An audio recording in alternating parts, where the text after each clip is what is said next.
Romanos 11, do versículo 11 em diante. Diz assim a palavra do Senhor: Digo, pois, porventura tropeçaram para que caíssem? De modo nenhum. Mas pela sua queda veio a salvação aos gentios, para os incitar aos ciúmes. E se a sua queda é a riqueza do mundo e a sua diminuição a riqueza dos gentios, quanto mais a sua plenitude. Porque convosco falo, gentios, que enquanto for apóstolo dos gentios, exalto o meu ministério, para ver se de alguma maneira posso incitar aos ciúmes os da minha carne e salvar alguns deles. Porque se a sua rejeição é a reconciliação do mundo, qual será a sua admissão, senão a vida dentre os mortos? E se as primícias são santas, também a massa o é. Se a raiz é santa, também os ramos o são. E se alguns dos ramos foram quebrados, e tu, sendo oliveira brava, foste enxertado em lugar deles, e feito participante da raiz e da seiva da oliveira, não te glories contra os ramos. E se contra eles te gloriares, não és tu que sustentas a raiz, mas a raiz a ti. Dirás, pois, os ramos foram quebrados para que eu fosse enxertado. Está bem, pela sua incredulidade foram quebrados, e tu estás em pé pela fé. Então não te ensoberbeças, mas teme. Porque se Deus não poupou os ramos naturais, teme que não te poupe a ti também. Considera, pois, a bondade e a severidade de Deus. Para com os que caíram, severidade, mas para contigo, benignidade, se permaneceres na sua benignidade. De outra maneira também tu serás cortado. E também eles, se não permanecerem na incredulidade, serão enxertados, porque poderoso é Deus para os tornar a enxertar. Porque se tu foste cortado da natural oliveira brava e contra a natureza enxertado na boa oliveira, quanto mais esses que são naturais serão enxertados na sua própria oliveira. Porque não quero, irmãos, que ignoreis este segredo, para que não sejais sábios em vós mesmos, que o endurecimento veio em parte sobre Israel, até que a plenitude dos gentios haja entrado. E assim todo Israel será salvo, como está escrito: de Sião virá o libertador, e desviará de Jacó as impiedades. E esta será a minha aliança com eles, quando eu tirar os seus pecados. Assim que, quanto ao Evangelho, são inimigos por causa de vós, mas quanto à eleição, amados por causa dos pais. Porque os dons e a vocação de Deus são sem arrependimento. Porque assim como vós também antigamente fostes desobedientes a Deus, mas agora alcançastes misericórdia pela desobediência deles, assim também estes agora foram desobedientes para também alcançarem misericórdia pela misericórdia vós demonstrada.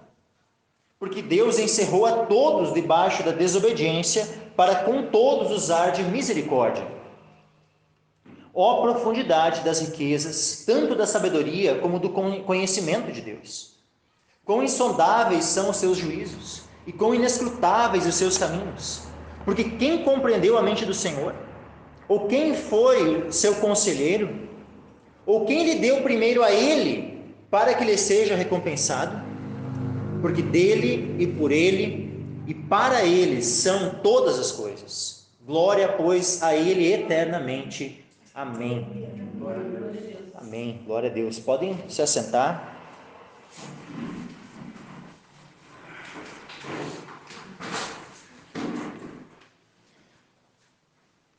Se Deus permitir, né, vamos expor aí tudo que lemos.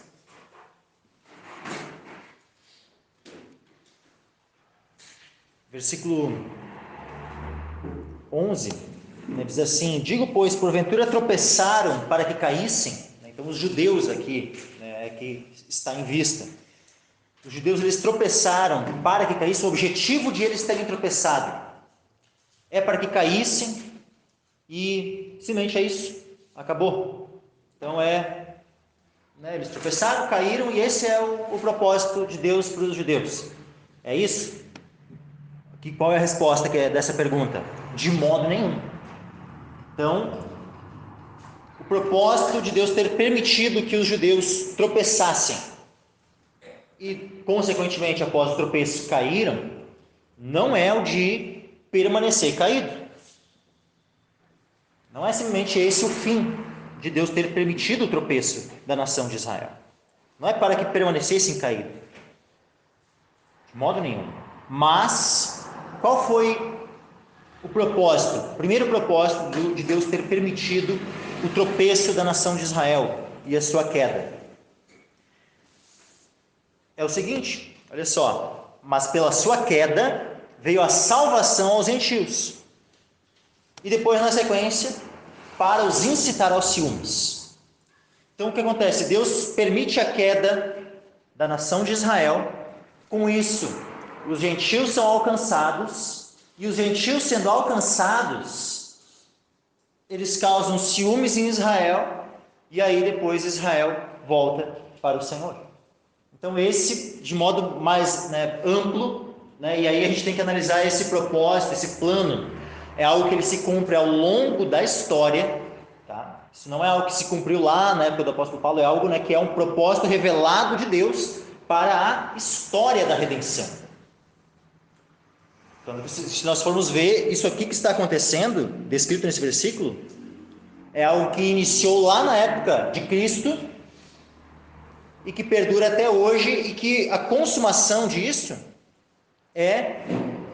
vai se dar no período anterior à vinda de Cristo.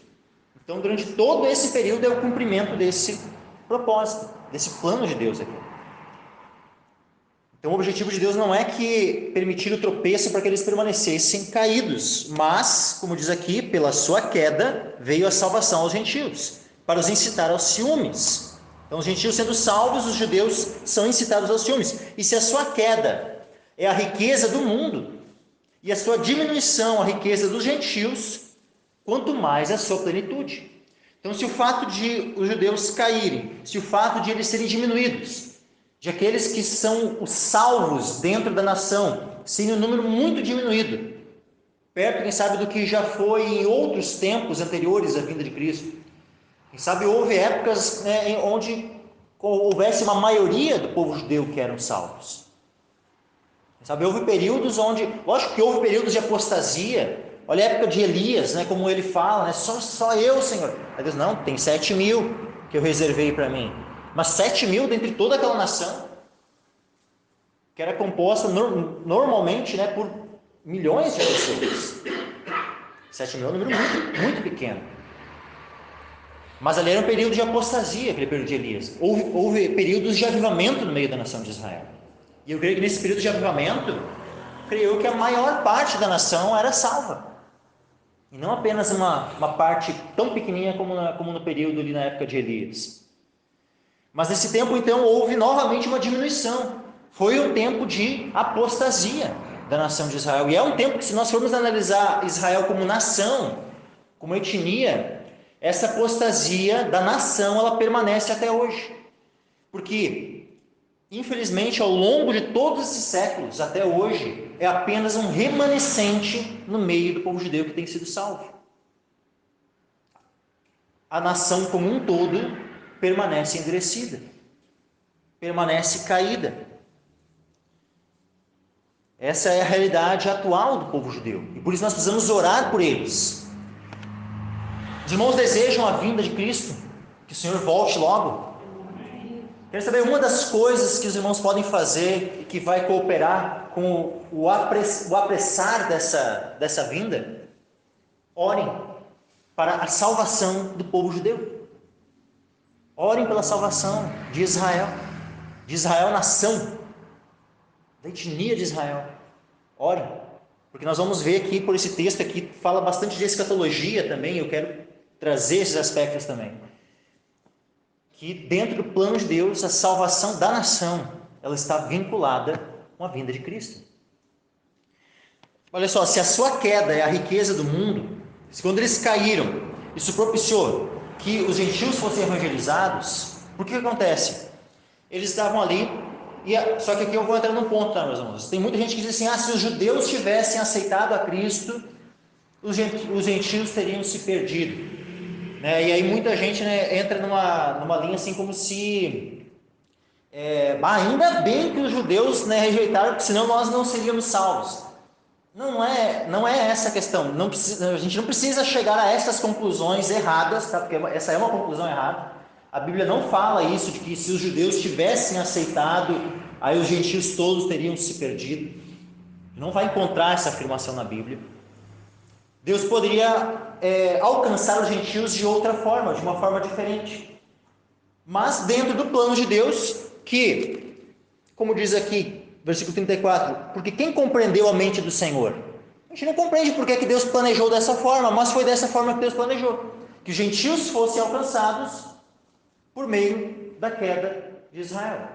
Deus planejou desse jeito, a gente não entende. Mas não seria melhor... Não cabe a nós questionar a forma como Deus conduziu a história. Não cabe a nós questionar. Cabe a nós simplesmente glorificarmos a Deus diante da sabedoria dele. Ele determinou que fosse dessa forma, que através da queda de Israel, o mundo, né, os gentios se tornassem ricos, que através da sua diminuição, né, os gentios enriquecessem. Mas se através da queda e da diminuição do povo de Israel houve riqueza para o mundo, olha, vamos fazer a comparação. Quão maior vai ser a bênção quando eles forem novamente admitidos? Olha aqui, quanto mais a sua plenitude. Se apenas ficando um remanescente judeu salvo, só uma pequena porção deles salvos, os gentios são abençoados dessa forma. Pensa quando houver um avivamento onde a nação se converte ao Senhor, quando a plenitude da nação de Israel se converter ao Senhor, quão bênção maior será? A bênção vai ser muito maior, meus irmãos. Vai ser muito maior. Sabe que quando a gente lê ali em Atos dos Apóstolos, o que acontecia? Né? A igreja estava crescendo em Jerusalém. Aí por fim começou uma perseguição. Justamente essa resistência, aqueles endurecidos, aqueles que não criam, começaram a resistir. E começaram não somente a resistir, mas a perseguir. E especialmente quando Estevão é morto, ali dá um estopim para uma perseguição tal que os discípulos são espalhados. E justamente nesse momento em que são espalhados, por meio da rejeição dos judeus, da nação, ao Evangelho, eles são espalhados, e aí o Evangelho começa com mais rapidez a ser levado por várias partes, e então começar a alcançar os gentios. A gente vai vendo ao longo da história de Atos exatamente isso que está descrito aqui, através da queda, através da diminuição dos judeus, os gentios sendo alcançados. A própria perseguição que os judeus realizaram, num primeiro momento, fez com que o Evangelho mais rapidamente alcançasse os gentios. Aí, versículo 13, Paulo fala assim, porque convosco falo, gentios, que enquanto for apóstolo dos gentios, exalta o meu ministério. Então, agora ele chama, porque essa carta aos romanos, ela foi escrita à igreja que estava em Roma e que era composta tanto por judeus como por gentios. Mas percebam que nesse momento agora, Paulo ele chama de maneira especial a atenção dos gentios. Porque convosco falo, gentios. Não é que toda a carta estava sendo escrita para gentios. A carta ela foi escrita para a igreja que estava em Roma, que era composta de judeus e de gentios. Mas agora, nesse momento na carta, ele chama a atenção especial dos gentios. Porque convosco falo, gentios, que enquanto for apóstolo dos gentios, exalto o meu ministério, para ver se de alguma maneira posso incitar aos ciúmes os da minha carne e salvar alguns deles. O objetivo de ele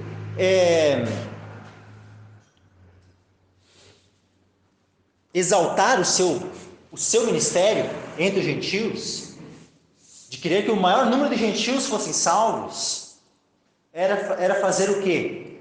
Havia uma intenção no coração dele, que era a de converter os judeus, também por meio disso, por meio da conversão dos gentios, os judeus serem convertidos.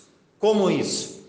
Os judeus vendo os gentios sendo convertidos, vendo aqueles gentios cheios do Espírito Santo, cheios do poder de Deus, sendo perdoados, estando num relacionamento com Deus, isso levar a eles a um certo ciúme, aonde eles passassem a desejar também aquelas bênçãos das quais naquele momento, por não crerem, estavam privados.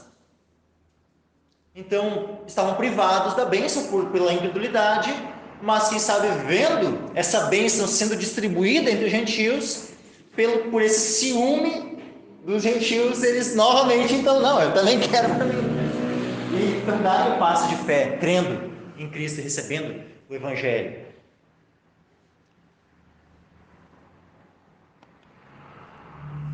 Então, para ver se de alguma maneira posso incitar aos ciúmes da minha carne e salvar alguns deles. Paulo, ele falou que ele ia ser um instrumento, né, de trazer a plenitude dos judeus de volta. Não. Olha como a visão humilde, sabe, dele. Ele não estava ali falando como alguém que assim, eu tenho a capacidade de fazer e acontecer. Não. Eu vou fazer o que tiver ao meu alcance. Né? Como diz aqui, para ver se de alguma maneira posso incitar os ciúmes da minha carne e salvar alguns deles. Nós não podemos garantir a salvação de alguém. O que nós devemos fazer é evangelizar, é buscar, sabe, todos os meios que estiver ao nosso alcance de evangelizar, de pregar a Cristo. Mas agora, certeza se a gente vai conseguir salvar alguém, a gente não tem. A gente vai fazer o máximo que a gente puder, né, e que Deus dê graça, né, para que alguns sejam salvos. Se Deus conceder graça para que todos aqueles a quem a gente pregar serem salvos, glória a Deus, que bênção, né? Mas que a gente não venha, sabe, né, porque, mas eu prego, não vejo nada e tal. Que isso não venha te desestimular. Olha tudo que Paulo fazia e olha a forma como ele fala, salvar alguns deles. Então, tu não venha, sabe, a te desestimular por causa daqui a pouco tu já fez, e não aconteceu ainda, não viu. Continua pregando. Te esforça cada vez mais em evangelizar e falar da palavra de Deus. O resultado é o Senhor, quem dá o crescimento é o Senhor. O que nos compete a nós é semear, o que nos compete a nós é regar. O crescimento quem vai dar é Deus. Quem vai fazer germinar é o Senhor. Versículo 15 diz assim, porque se a sua rejeição é a reconciliação do mundo, ou seja, quando eles foram rejeitados pela incredulidade deles, o mundo começou, essa mensagem foi sendo espalhada pelo mundo, a mensagem da reconciliação, e os gentios começaram a se reconciliar com o Senhor. Então, se a sua rejeição é a reconciliação do mundo, qual será a sua admissão? Se não a vida dentre os mortos? Então, quando eles forem novamente admitidos, quando a nação for convertida novamente ao Senhor, quando Deus despertar um avivamento na nação de Israel, o que vai acontecer na sequência? Vê a bênção que está escrita aqui, não é outra que não há vida dentre os mortos. O que é vida dentre os mortos? Ressurreição. Aleluia. Ressurreição, meus irmãos. Glória a Deus. O que isso aponta? Isso aponta que antes, a ressurreição ela vai se dar quando, meus irmãos? Ela vai se dar na vinda de Jesus Cristo. Então, quando Jesus voltar, vai acontecer a ressurreição. Aqui está dizendo que há um evento que está relacionado com a vinda do Senhor Jesus, que é quando acontece a ressurreição. A salvação dos judeus, a reconciliação dos judeus. Como diz aqui no versículo 12, a sua plenitude. Então, vai haver um tempo de despertamento, de avivamento no meio do povo judeu. E quando os judeus, quando a nação de Israel se converter ao Senhor, Jesus vem, a ressurreição acontece, meus irmãos. Então é por isso que nós precisamos orar para que Israel seja salvo, para que essa nação se volte ao Senhor, para que eles abandonem a dureza contra o Evangelho, a dureza de coração. Nós precisamos orar ao Senhor para que Deus sabe, se mova naquela nação e derrame o seu espírito sobre aquele povo. Porque isso é algo que, se depender simplesmente da atuação do homem, é possível isso? Não, é impossível o homem salvar a si mesmo. Mas para Deus todas as coisas são possíveis. E é a Ele a quem nós oramos. Nós oramos para aquele a quem todas as coisas são possíveis. Então, se nós oramos pela vinda de Cristo, se nós desejamos, se nós dizemos Maranata, vem Senhor Jesus, nós também devemos, juntamente com isso, orar: Senhor, salva a nação de Israel. Opera um avivamento nessa nação. Desperta o povo que tu escolheu lá no princípio. Desperta esse povo. Então, que nós viemos a orar pela nação de Israel. Porque a sua admissão não é nada mais e nada menos que a vida dentre os mortos. Se as primícias são santas, também a massa o é. Se a raiz é santa, também os ramos o são. Aqui, quando fala assim, se as primícias são santas, também a massa o é. E se a raiz é santa, também os ramos o são. Tem alguns que aplicam aqui o termo primícias e o termo raiz apenas aos patriarcas, Abraão, Isaque e Jacó. E eu digo, meus irmãos, o texto ele também pode sim apontar para os patriarcas, mas nós jamais podemos restringir a interpretação dessa frase, desse versículo, somente aos patriarcas. Vamos ler um texto lá em Gálatas, que isso vai tornar essa questão um pouco mais clara aos irmãos. Entender de quem principalmente é essa primícia e essa raiz. Gálatas capítulo 3 e versículo 16. Gálatas capítulo 3, versículo 16 e 17 também. Ora, as promessas foram feitas a Abraão e a sua descendência. Não diz as descendências como falando de muitas, mas como de uma só, e a tua descendência, que é Cristo. Mas digo isto, que tendo sido aliança anteriormente confirmada por Deus em Cristo, a lei que veio 430 anos depois, não a invalida, de forma a abolir a promessa. Então, a promessa, a aliança que foi feita com Abraão, a promessa que foi feita a Abraão, ela não foi feita somente a Abraão. Ela foi feita a Abraão, como o próprio texto aqui em Gálatas diz. Mas diz aqui mais, diz que as promessas foram feitas a Abraão e a sua descendência. E diz claramente que a sua descendência é Cristo. Então, quando nós vemos aqui, se as primícias são santas, também, voltando lá para Romanos agora, Romanos 11:16. Se as primícias são santas, também a massa o é. Quando nós vinculamos isso a Abraão, nós estamos falando da carne, da nação, num sentido apenas natural. Tá? No sentido natural, Abraão é aqui as primícias e ele é a raiz dessa nação. Então, Abraão é essa primícia e essa raiz. Então, se as primícias são santas, também a massa o é. Então, a massa dos judeus descendentes de Abraão. Se a raiz é santa, também os ramos o são. Então, se Deus santificou, se Deus fez uma aliança lá com Abraão, fez promessa a Abraão e a sua descendência, então, os ramos também são. Só que, nós precisamos novamente, agora puxando lá o texto que eu acabei de citar lá de Gálatas, a promessa não foi feita somente a Abraão, foi feita a Abraão e a sua descendência, que é Cristo. O texto de Gálatas diz muito claramente que é Cristo. Então as promessas, a aliança, elas foram firmadas especialmente com Cristo. Então Cristo, Ele é as primícias e Ele é essa raiz, quando nós entendemos isso aqui tudo num sentido espiritual. Lembra a questão que existe o Israel étnico, o Israel natural, e também existe o Israel espiritual? O Israel étnico, o Israel natural, a raiz e as primícias é Abraão. Mas agora, do Israel espiritual, quem é a raiz e as primícias? É Cristo. Aleluia. Jesus Cristo é a raiz. Por quê? Porque não tem como Abraão ser a raiz e as primícias de um povo espiritual de Deus, do qual já pertenciam a este povo pessoas que vieram antes de Abraão. Ou Noé não faz parte do povo de Deus? Ou Abel não faz parte do povo de Deus? Como é que fica aqueles que vieram antes de Abraão? Eles têm a sua raiz em Abraão? É óbvio que não.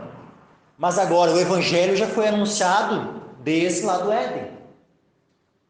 E se o Evangelho já foi anunciado desde lá do Éden, sempre a salvação se deu pela fé no Evangelho, cujo tema é Cristo e a sua obra. Aleluia. Então, a fé em Cristo é o meio pelo qual todos foram salvos, desde o princípio. E por isso que Ele é a raiz, e Ele é as primícias da massa. Quando Ele ressuscita, a recém falou aqui, quando os judeus forem novamente admitidos, não é dito que, qual será essa admissão senão vida dentre os mortos? Só que o próprio Cristo, Ele é as primícias dos que dormem. Se a admissão dos judeus é vida entre os mortos, ali quando eles novamente são admitidos, ou seja, quando a massa está em sua plenitude, quando a massa estiver em sua plenitude, vai ocorrer a ressurreição. Mas quem é as primícias da ressurreição? É Cristo. Então Ele é as primícias dessa massa. Assim como Jesus ressuscitou e Ele é as primícias da ressurreição, quando a massa estiver completa, com a conversão dos judeus, com a conversão de Israel, quando a massa estiver completa, ocorre a ressurreição, da qual Cristo é as primícias. Agora, a raiz. Cristo é a raiz da igreja, Cristo é a raiz do povo de Deus. Todos que são salvos porque foram vinculados à raiz, que é Cristo.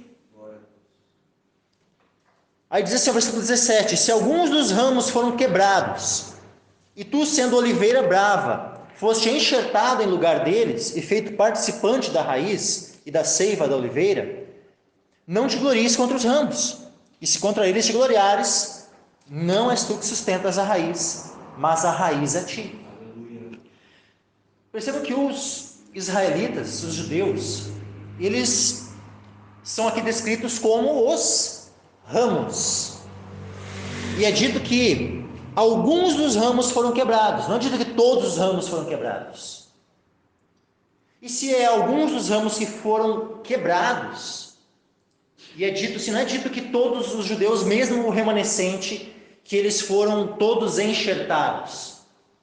Havia ali alguns ramos que eles são chamados aqui nesse texto de naturais, mas nós gentios é quem fomos enxertados. O que acontece?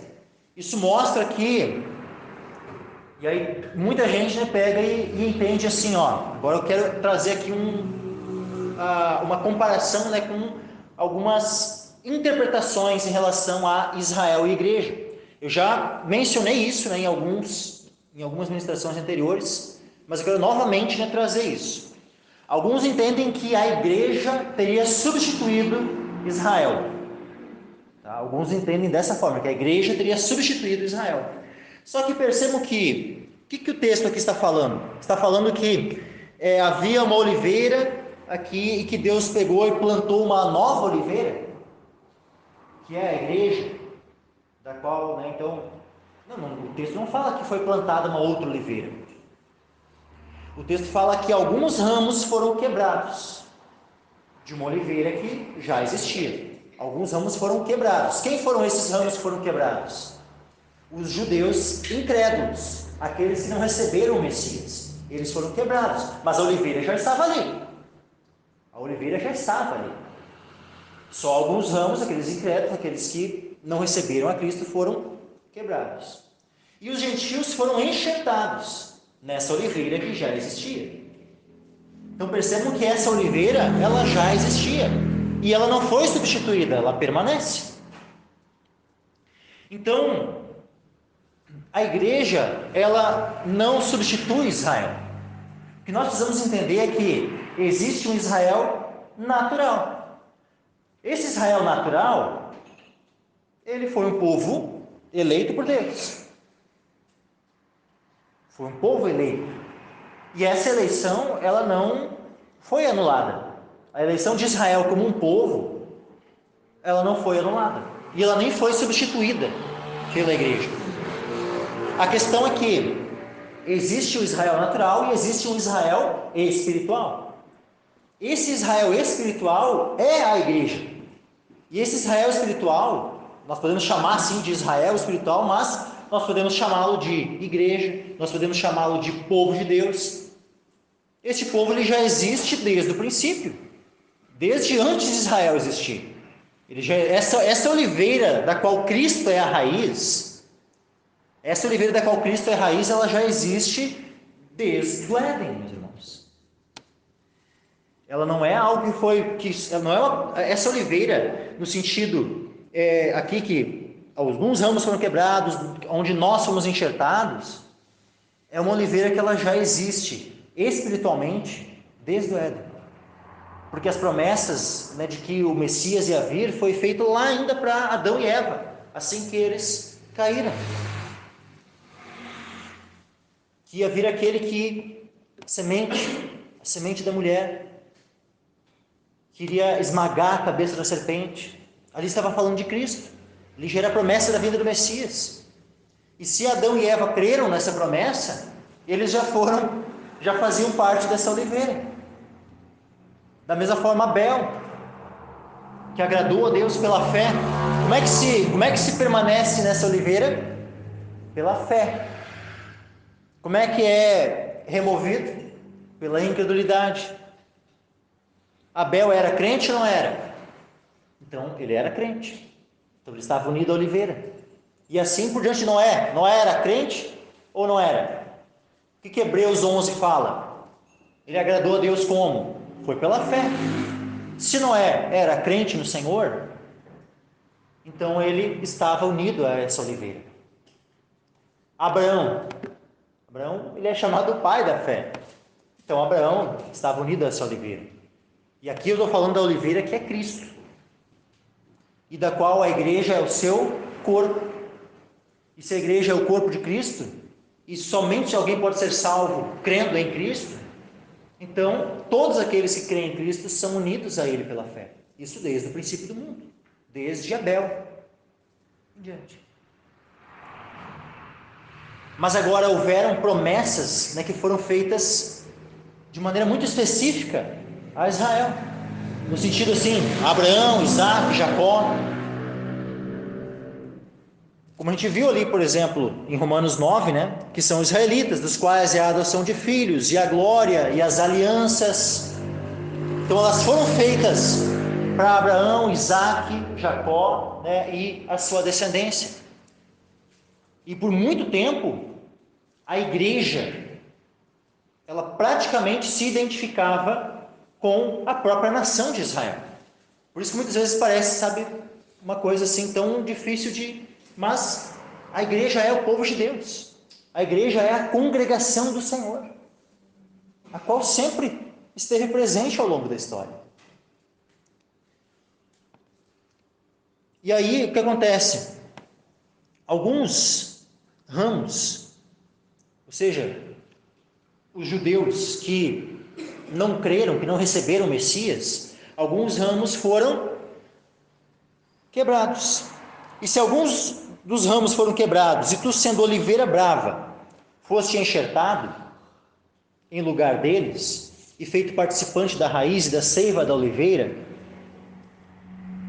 não te glories contra os ramos. Tu vê, nós somos participantes da raiz e da seiva da oliveira. Quem é que sabe que é essa raiz da qual nós somos participantes e que nos nutre com sua seiva? Poderia ser Abraão, meus irmãos. É óbvio que não pode ser Abraão aqui. Isso aqui tem que estar vinculado a Cristo, meus irmãos. Cristo é essa raiz. E Cristo é aquele que, quando nós estamos unidos a Ele, nos sustenta com a sua seiva, com a sua graça, com o seu poder, com o seu espírito.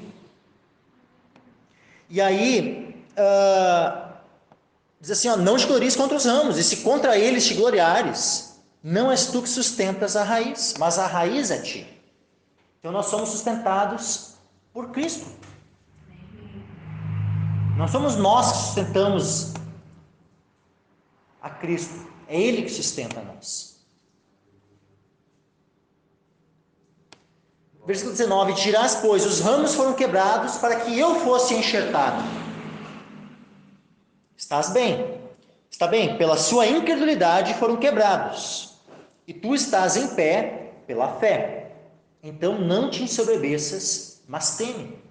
Então qual é a forma de alguém ser unido à igreja, de alguém fazer parte do corpo de Cristo? É pela fé. Em algum momento não foi pela fé? Sempre foi pela fé. A salvação, alguma época, foi pelas obras? Nunca. Sempre a salvação foi pela fé. Então, sempre foi pela fé que os crentes se uniram à oliveira, que é Cristo. E aí, se alguns ramos, se os judeus foram quebrados pela incredulidade, como diz aqui, e nós estamos em pé pela fé, nós podemos nos achar melhor que os judeus que hoje são incrédulos? Não. Nós podemos nos achar melhor que qualquer gentil, porque a grande maioria dos gentios também são incrédulos. Podemos nos considerar melhor que qualquer gentil que permanece incrédulo? Não. Nós não podemos nos gloriar contra ninguém que está fora da oliveira. Porque nós somente estamos na oliveira, nós somente fomos enxertados na oliveira pela misericórdia de Deus. Não foi por algo bom que Deus viu em nós, para nós nos gloriarmos, né? Eu mereço estar na oliveira. Não, nenhum de nós merecia estar na oliveira. Nenhum de nós merecíamos estar na igreja do Senhor, sermos parte do corpo de Cristo. Nós não merecíamos ser membros desse corpo. Nós merecíamos ter sido esquecidos e deixados à mercê da condenação eterna. Isso era o nosso merecimento. Mas Deus foi misericordioso conosco. Então nós não podemos nos gloriar de nada. Nós podemos nos gloriar no Senhor, que é aquele que nos sustenta. Nele nós podemos nos gloriar, no Senhor somente, mas em nada mais. Aí diz assim, nós devemos, pelo contrário, além de não nos ensoberbecermos, nós devemos temer. Devemos ter temor de Deus, meus irmãos. E temer em que sentido? Olha o versículo 21. Porque se Deus não poupou os ramos naturais, teme que não te poupe a ti também. Porque, olha só, Deus fez promessas a Abraão e a sua semente, que é Cristo. Mas a promessa não, como diz ali o texto lá em Gálatas, né? Ela foi feita a Abraão.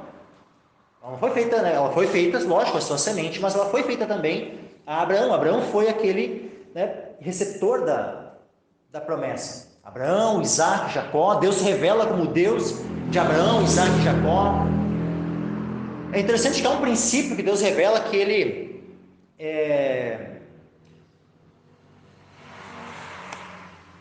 visita a iniquidade dos pais nos filhos e até a terceira e quarta geração daqueles que o aborrecem. Mas a bondade dele, a bênção, ela alcança até 1000 gerações daqueles que o amam, daqueles que obedecem aos seus mandamentos. Então, é por isso que quando Deus faz a promessa a Abraão, por isso que há esse vínculo tão forte da nação, porque a nação de fato foi eleita em Abraão, Isaac e Jacó. Em Abraão, Isaac e Jacó, a nação se tornou uma nação eleita, a descendência natural de Abraão, Isaac e Jacó. Então, por isso, nessa linha, né, os três, ela se tornou uma descendência, uma nação eleita. E Deus, ele se lembra dessas promessas. É por isso que o vínculo de Deus com a nação de Israel não terminou. É por isso que a igreja não substitui Israel. Por quê? Porque na realidade são duas coisas diferentes. Israel, nação, é uma coisa. Deus tem propósitos com a nação de Israel ainda. Agora, a igreja, como eu disse, por muito tempo, quase que houve uma espécie de... Era quase que a mesma coisa. A igreja e a nação de Israel. Porque por muitos períodos, havia tantos salvos na nação de Israel, né, especialmente em épocas de avivamento, que quase que a maior parte, né, de Israel era a igreja. Agora, em épocas de apostasia, é óbvio, né, que apenas o remanescente é que era a igreja. Apenas o remanescente é que eram os salvos. Então, a igreja não substitui o Israel, simplesmente a igreja é o Israel espiritual. Existe o Israel natural, existe o Israel espiritual. Existe uma eleição da nação natural e existe uma eleição particular para a salvação, para fazer parte do Israel espiritual, para fazer parte da igreja. E vamos seguir aqui. Considera, pois, a bondade e a severidade de Deus. Para com os que caíram, severidade. Mas para contigo, benignidade, se permaneceres na sua benignidade. De outra maneira, também tu serás cortado. E também eles, se não permanecerem na incredulidade, serão enxertados, porque poderoso é Deus para os tornar a enxertar. Então, meus irmãos, olhem isso, nós estamos hoje de pé pela fé. Podemos ser cortados se nos tornarmos incrédulos? Com certeza. O texto é muito claro. Se nós apostatarmos da fé, se nós naufragarmos da fé, nós não vamos permanecer na oliveira. Nós vamos ser cortados. Se aqueles que eram ramos naturais, ou seja, se o Israel natural, a quem pertenciam, como diz lá no versículo 9, as alianças, a lei, o culto, as promessas, se eles, porque foram incrédulos, foram cortados, se a nação eleita teve a maior parte, né, dos israelitas, a maior parte deles foram cortados por causa da incredulidade, que dirá nós, que somos gentios? Se nós formos incrédulos, se nós apostatarmos da fé, nos desviarmos, é óbvio que também seremos cortados. Tem muita gente que diz, uma vez salvo, salvo para sempre. Olha, para aquele que apostata da fé, negativo. Para aquele que abandona a fé, para aquele que naufraga na fé, não existe essa história de uma vez salvo, salvo para sempre. Eu espero que ninguém tente, que ninguém experimente se tornar incrédulo para ver se era verdade aquela história de uma vez salvo, salvo para sempre. Porque não vai dar legal, não. Vai descobrir que me enganaram, não era bem assim. Então eu me desviei e essa história de uma vez salvo, salvo para sempre não era bem assim. Então não se desvie do Senhor. Não apostate da fé. Permaneça firme na fé.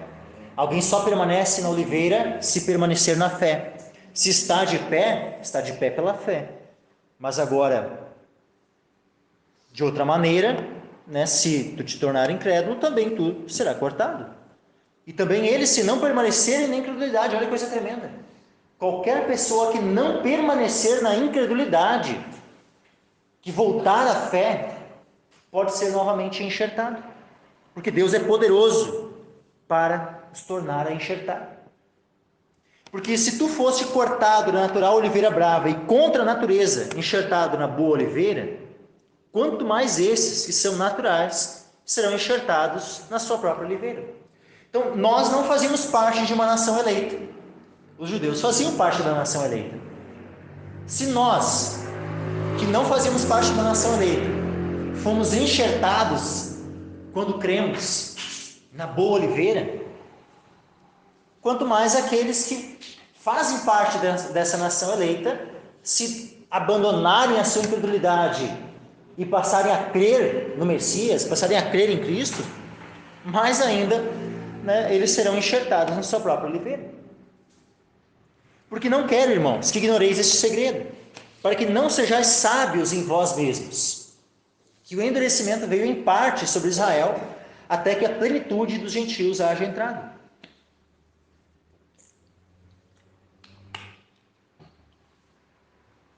Então Deus propôs um período de endurecimento para Israel.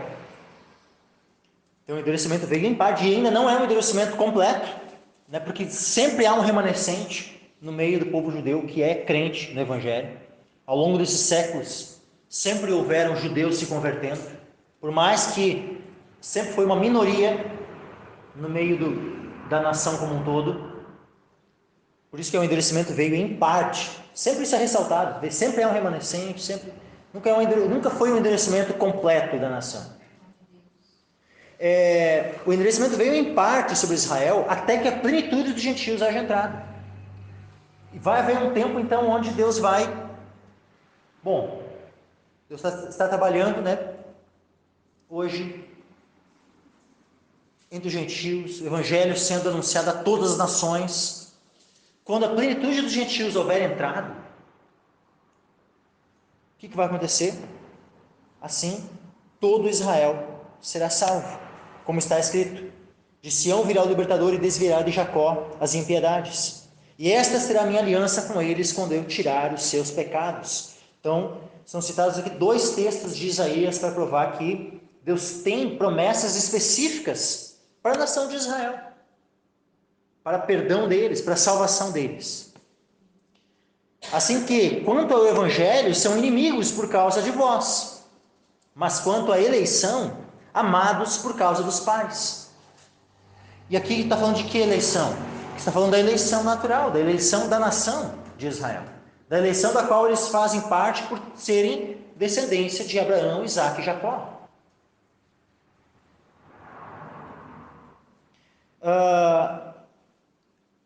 Por causa da eleição, eles são amados por causa dos pais, por causa justamente aquele princípio, que Deus ele pode exercer juízo até a 3ª e 4ª geração daqueles que o aborrecem. Mas agora, aqueles que o amam, aqueles que guardam os seus mandamentos, ele se lembra até 1000 gerações. E é por isso que os judeus são amados por causa dos pais, por causa de Abraão, Isaque e Jacó, por causa desse princípio, que ele é fiel até 1000 gerações. Então, por isso que ele é fiel. Ele é fiel com os judeus e, como diz aqui, vai chegar o tempo onde todo o Israel será salvo. Todo Israel será salvo. Ou seja, é aquilo, a plenitude. Quanto mais a sua plenitude. E a sua admissão, que será senão vida dentre os mortos. A admissão da nação, quando todo Israel será salvo. Quando é que isso vai se dar, meus irmãos? Sabe, eu quero ler com os irmãos aqui justamente aonde há uma profecia sobre essa restauração. Zacarias.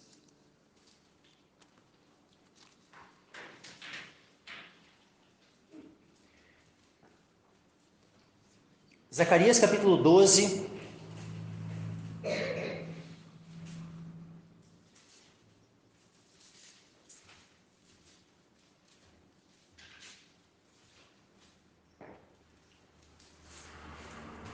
Zacarias 12, versículo 9. Zacarias 12, versículo 9. Percebam que essa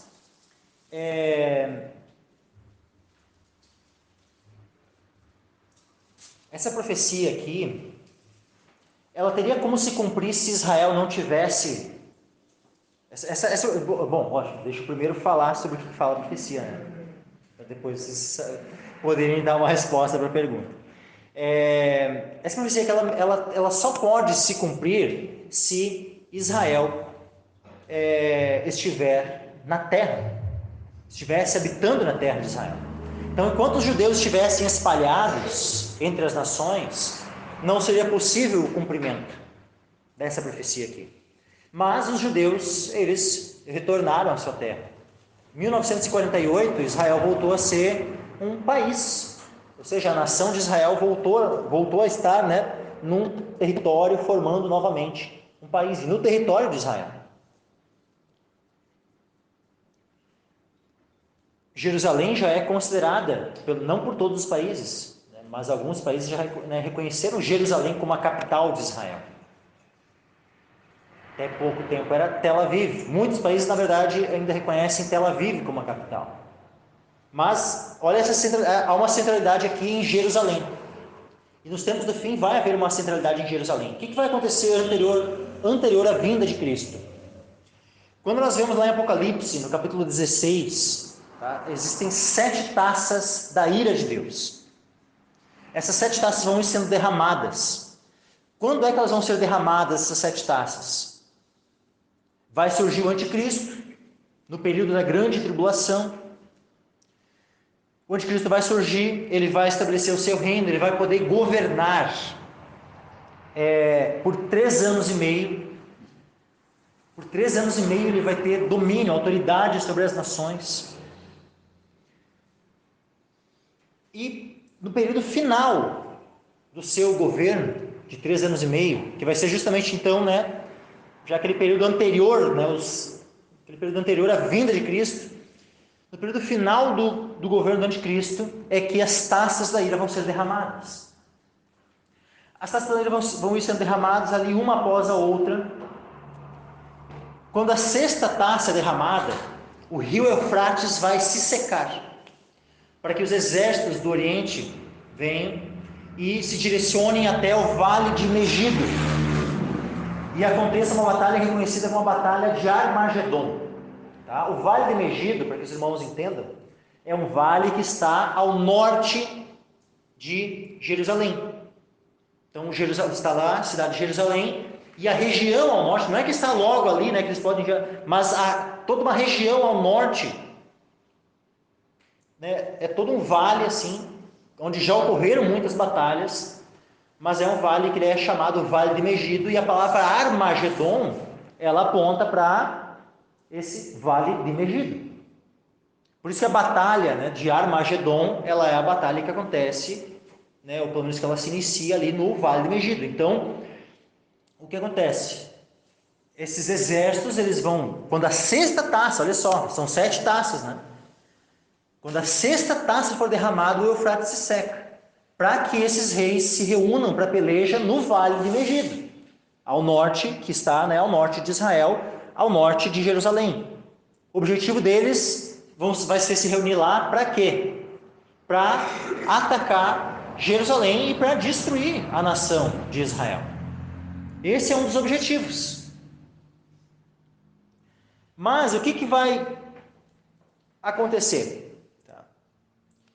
Eles vão estar lá no Vale de Megido, vão vir contra Jerusalém, vão haver batalhas ali, pode ser que muita gente morra, mas Zacarias 12, versículo 9, acontecerá naquele dia que procurarei destruir todas as nações que vierem contra Jerusalém. Isso que é o Senhor falando. O Senhor diz que ele vai procurar destruir todas as nações que vierem contra Jerusalém. Então, aquelas nações que serão congregadas lá no Vale de Megido, ele vai destruí-las. Olha o versículo 10. Mas sobre a casa de Davi e sobre os habitantes de Jerusalém, derramarei o espírito de graça e de súplicas. E olharão para mim, a quem transpassaram, e prantearão sobre ele, como quem pranteia sobre o filho unigênito, e chorarão amargamente por ele, como se chora amargamente pelo primogênito. Naquele dia será grande pranto em Jerusalém, como pranto de Hadad-Rimon no vale de Megido. E a terra pranteará, cada família à parte, a família da casa de Davi à parte, as suas mulheres à parte, a família da casa de Natã à parte, as suas mulheres à parte, a família da casa de Levi à parte, as suas mulheres à parte, a família de Simei à parte, as suas mulheres à parte, todas as famílias, as mais famílias remanescentes, cada família à parte e suas mulheres à parte. E naquele dia haverá uma fonte aberta, olha o 13, uma fonte aberta para a casa de Davi e para os habitantes de Jerusalém, para a purificação do pecado e da imundícia. Então perceba como nesse dia aqui é um dia de cumprimento das promessas. Um dia onde todo Israel será salvo. Um dia onde o Senhor vai derramar do seu espírito de graça e de súplicas. E aonde eles prantearão, arrependidos de terem resistido, arrependidos de terem permanecido tanto tempo com o coração endurecido contra Cristo. Eles só olharão para mim a quem transpassaram. Eles olharão para Cristo. E eles se converterão ao Senhor. Quando a gente vai prosseguindo mais adiante na profecia, olha o que diz aqui no 14, que é tudo uma sequência, meus irmãos. Mas olha no 14, no versículo 2. Porque eu ajuntarei todas as nações para a peleja contra Jerusalém, e a cidade será tomada. As casas serão saqueadas, as mulheres forçadas, e metade da cidade será para o cativeiro. Mas o restante do povo não será extirpado da cidade. E o Senhor sairá e pelejará contra essas nações como pelejou, sim, no dia da batalha. O Senhor pelejará contra eles, que é a batalha de Armagedon. E naquele dia, olha que coisa tremenda, meus irmãos. E naquele dia estarão seus pés sobre o Monte das Oliveiras, que está defronte de Jerusalém para o Oriente. E o Monte das Oliveiras será fendido pelo meio, para o Oriente e para o Ocidente. E haverá um vale muito grande. E a metade do monte se apartará para o norte e a outra metade para o sul. Olha que coisa tremenda isso, meus irmãos. Isso que está descrevendo, sabe, o dia que o Senhor vem. Ocorre essa batalha, ele batalha, ele destrói esses exércitos que estarão ali congregados para a peleja. Ele, nesse mesmo dia que o Senhor vem, ocorre o arrebatamento, ocorre a ressurreição, ocorre a conversão da nação de Israel, onde eles planteiam arrependidos e convertidos ao Senhor, porque o Senhor derramou sobre eles um espírito de graça e de súplicas. E o Senhor, então, após vencer essa batalha, ele vai e se coloca os seus pés sobre o Monte das Oliveiras, que foi exatamente o local da onde ele subiu. Ele subiu do Monte das Oliveiras. E quando os discípulos estavam olhando, ele subindo lá daquele Monte das Oliveiras, o que aqueles dois homens chegam, né, para eles? O que vocês estão olhando para o alto? Da mesma forma como ele subiu, ele vai descer. E vai descer como? Da mesma forma, exatamente também no mesmo lugar da onde ele subiu. No Monte das Oliveiras, como diz aqui a profecia. Olha tudo que vai estar acontecendo nesse dia. É algo tão maravilhoso, meus irmãos. A ressurreição vai acontecer nesse dia. O arrebatamento vai acontecer nesse dia. A conversão de Israel vai acontecer nesse dia. O cumprimento aqui, todo Israel será salvo. Será nesse dia. De Sião virá o libertador, desvirá de Jacó as impiedades. Essa será a minha aliança com eles quando eu tirar os seus pecados.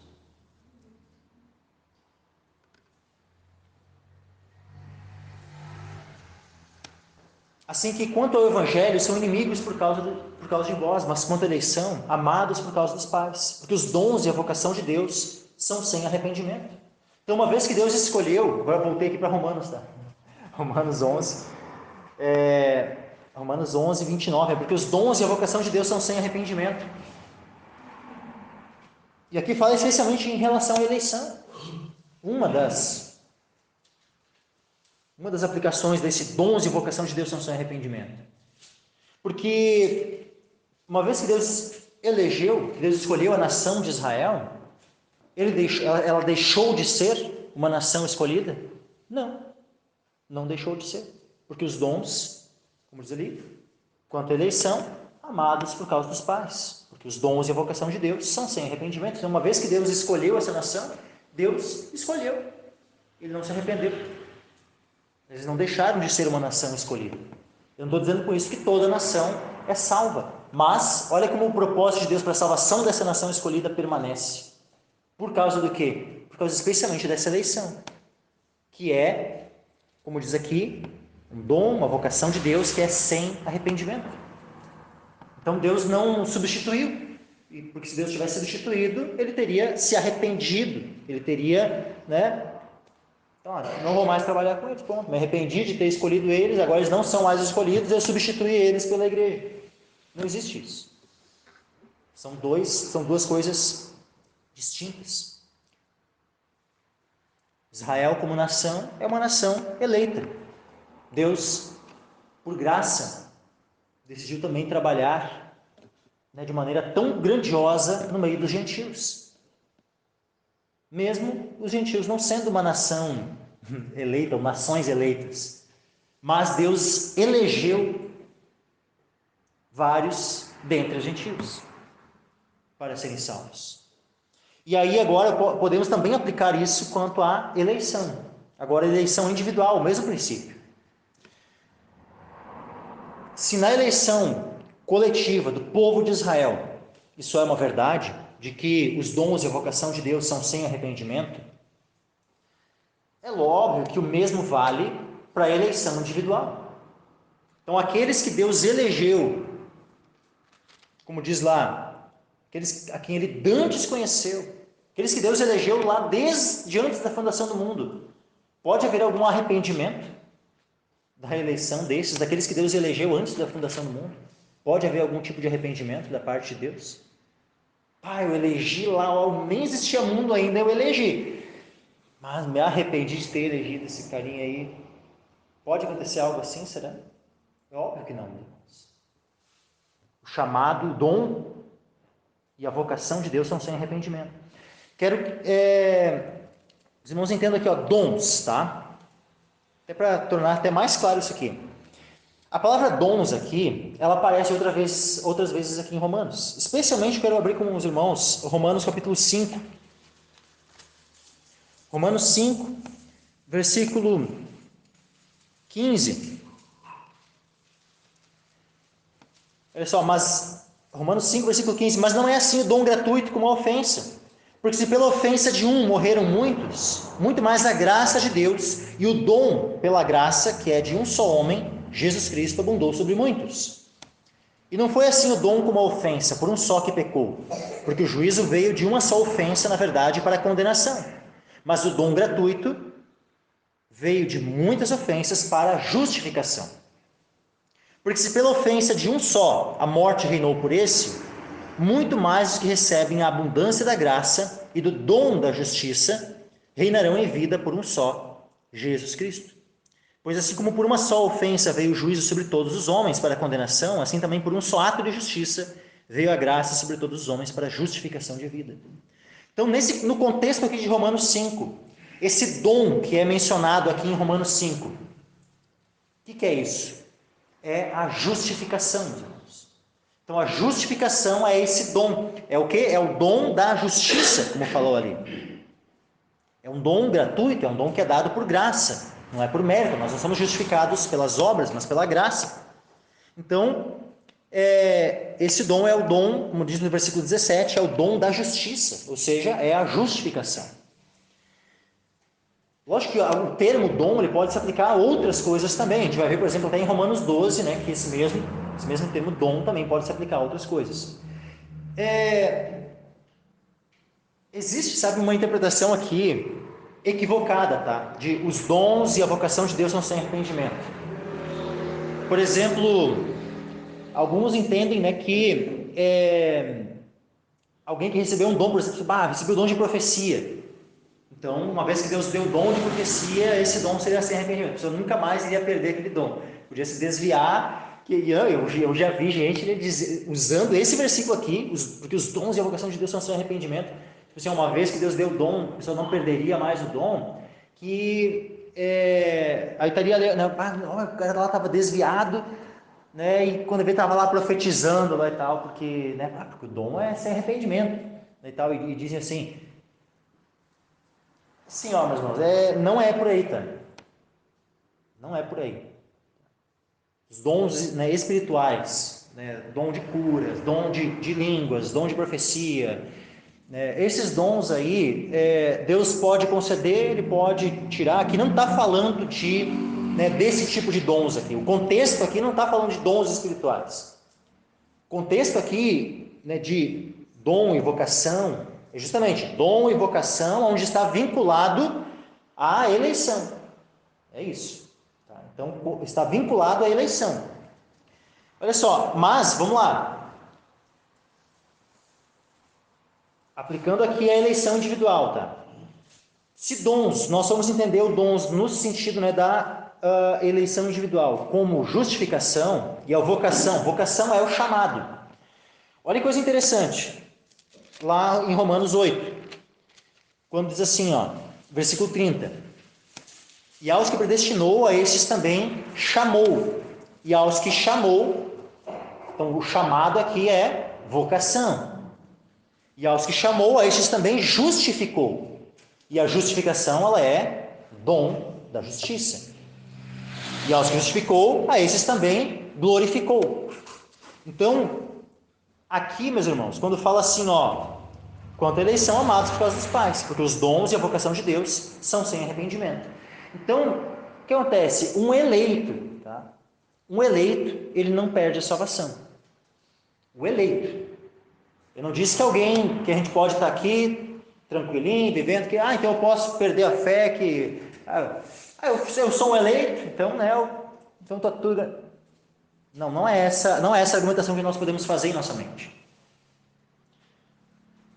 A eleição e o chamado e a justificação dos eleitos, ela é sem arrependimento.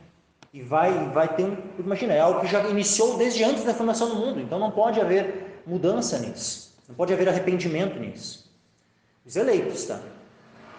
Mas agora, nós conseguimos entrar e lá voltar até antes do tempo para saber o que é que Deus determinou lá sobre a nossa vida? Podemos ou não podemos? Não podemos. Então nós não podemos presumir que, eu tenho certeza que eu sou alguém que Deus lá no princípio, né, desde antes da fundação do mundo, né, me elegeu e que não vai acontecer nada comigo e tal. Não, eu tenho que permanecer naquilo que Deus me revelou. O que é que Deus revelou? Que para eu ser salvo eu preciso me arrepender e eu preciso crer. E eu preciso permanecer firme nessa fé e nesse arrependimento. Qualquer coisa fora disso é presunção apenas. Eu vou estar presumindo que eu sou um eleito e que eu posso então fazer qualquer coisa que eu quero, porque o eleito não vai perder. O que a palavra lá em Pedro, em 2 Pedro capítulo 1 diz? 2 Pedro capítulo 1,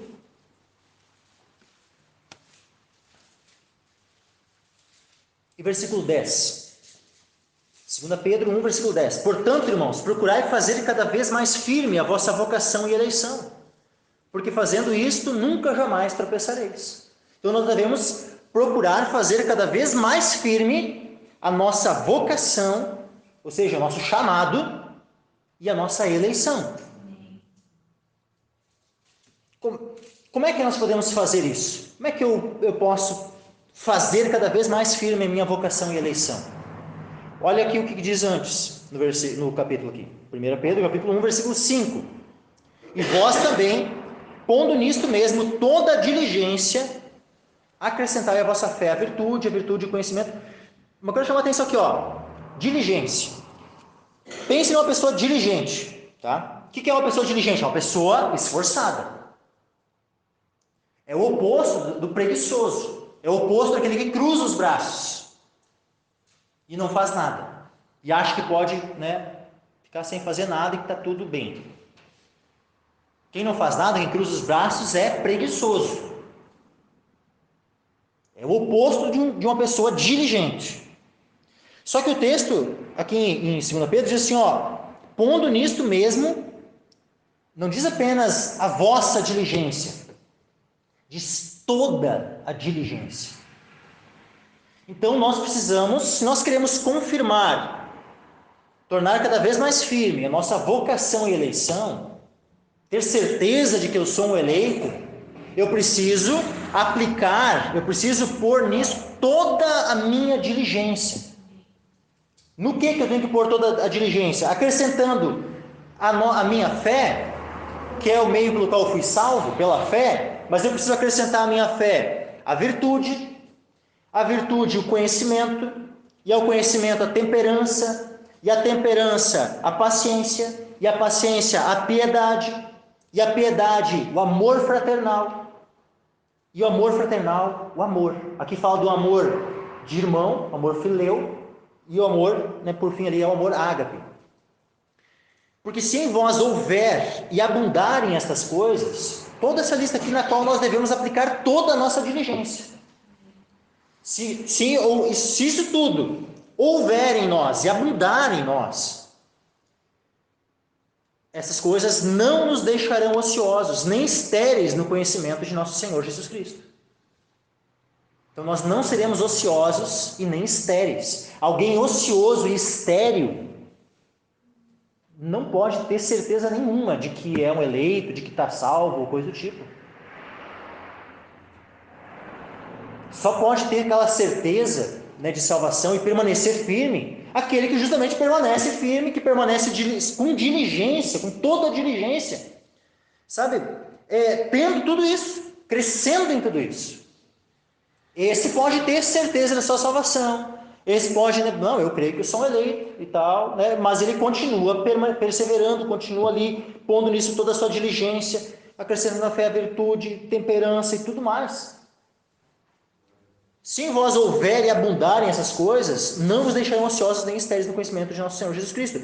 Pois aquele em quem não há essas coisas, aquele que cruzou os braços e, eu sou um eleito, e cruzou os braços e acha, uma vez salvo, salvo para sempre, e aí cruza os braços, e não quer, e acha que pode aí viver nos seus pecados, sem arrependimento, sem santificação. Olha o versículo 9 que diz, fala dessa pessoa. Pois aquele em quem não há estas coisas é cego. Essa pessoa presunçosa, que se considera um eleito, mas vive como um demônio, é um cego, não vendo, nada vendo ao longe. Nada vendo ao longe. Havendo-se esquecido da purificação dos seus antigos pecados. Pode até ter sido salvo, mas se esqueceu da purificação dos seus antigos pecados. Se esqueceu do motivo pelo qual Jesus Cristo morreu na cruz. Se esqueceu do valor do sangue que o comprou e o lavou. Portanto, irmãos, procurai fazer cada vez mais firme a vossa vocação e eleição, porque fazendo isto, nunca jamais tropeçareis. Porque assim, dessa forma, meus irmãos, que vos será amplamente concedida a entrada no reino eterno de nosso Senhor e Salvador Jesus Cristo. Não é de maneira ociosa, não é de maneira preguiçosa, não é de maneira infrutífera. É aplicando toda a diligência em santificação, em paciência, crescendo em todas essas graças descritas aqui. Assim que vai ser amplamente concedida a entrada no reino eterno de nosso Senhor e Salvador. É dessa forma que a gente vai poder, crer de fato que somos chamados e eleitos. Tornar cada vez mais firme o nosso chamado e eleição. Por quê? Porque nós estamos no tempo, meus irmãos. Para Deus, tudo está pronto já. Ele sabe quem são os eleitos, e os eleitos diante de Deus, ele que está até mesmo fora do tempo, não está preso ao tempo, não está limitado pelo tempo. Lógico que na perspectiva de Deus, um eleito não perde a salvação. Mas nós não estamos fora do tempo, meus irmãos, nós estamos no tempo. E dentro do tempo, nós precisamos nos arrepender, crer, precisamos nos santificar, nós precisamos perseverar, nós precisamos crescer em tudo isso. Porque nós estamos dentro do tempo, nós precisamos dentro do tempo confirmar a nossa vocação e eleição. E não presumir que, porque lá no passado eu aceitei Jesus, que então está tudo certo, que eu agora posso ver de qualquer jeito. Isso é uma mentira do diabo, que tem levado muita gente para o inferno. E para nós finalizarmos, meus irmãos,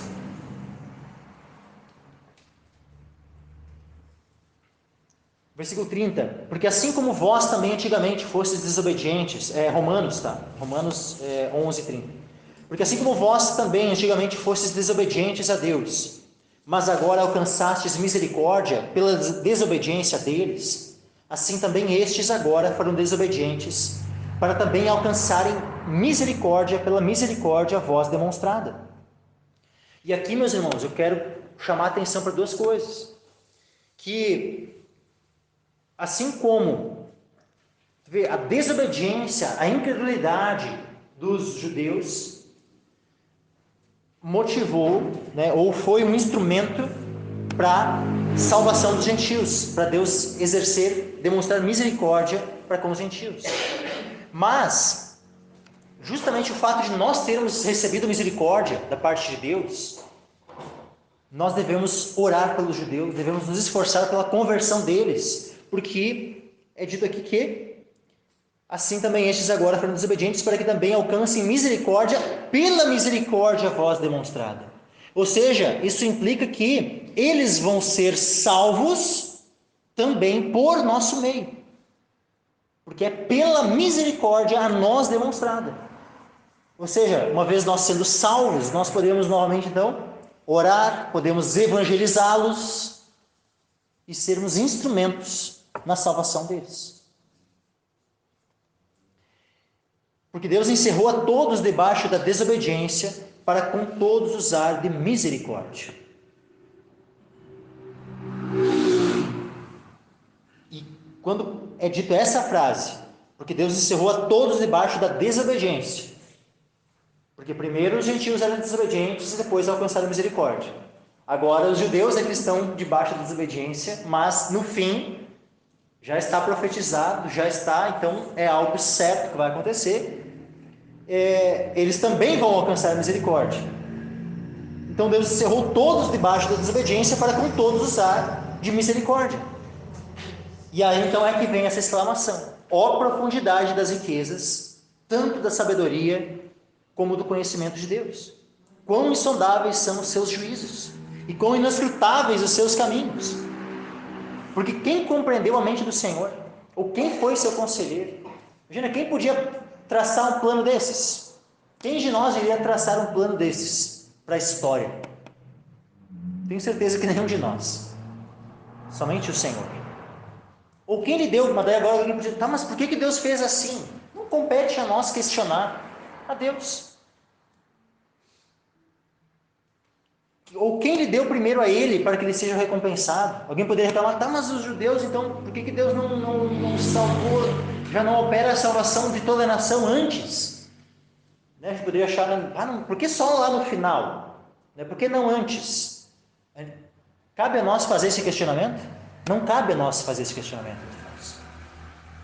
Deus, ele é devedor de alguém? Alguém pode questionar a Deus e, Senhor, tu tinha que ter feito isso antes, eu feito...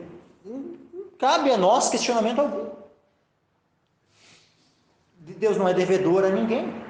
Quem lhe deu primeiro a ele para que ele seja recompensado? Para que Deus seja devedor e precise dar a paga. Deus não é devedor de ninguém. Então, quem lhe deu primeiro a ele para que ele seja recompensado? Porque dele, e por ele, e para ele são todas as coisas. Glória, pois, a ele eternamente. Amém. Então, tudo foi feito por ele. Tudo é dele. O mundo é dele, nós somos dele. E nós somos dele duplamente, tanto por termos sido criados, como por termos sido redimidos, comprados.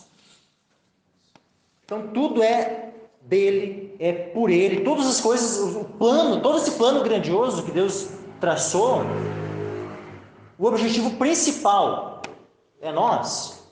Não. O objetivo principal não é nós. O objetivo principal é ele. O foco de tudo, o foco não somos nós. Nós estamos incluídos. E glória a Deus por estarmos incluídos nesse plano. Aleluia. Mas o foco do plano é ele mesmo. Porque dele e por ele e para ele são todas as coisas. Glória, pois, a ele eternamente. Amém. Que nós, com base em tudo isso, que nós venhamos a glorificar o nosso Deus. Que nós não venhamos a questioná-lo, que nós não venhamos a duvidar ou descrer, mas que nós venhamos a depositar a nossa fé no Senhor. E que venhamos, a nos prostrarmos em adoração diante do nosso Deus. E porque é isso que nos cabe a nós hoje e eternamente, meus irmãos. Amém?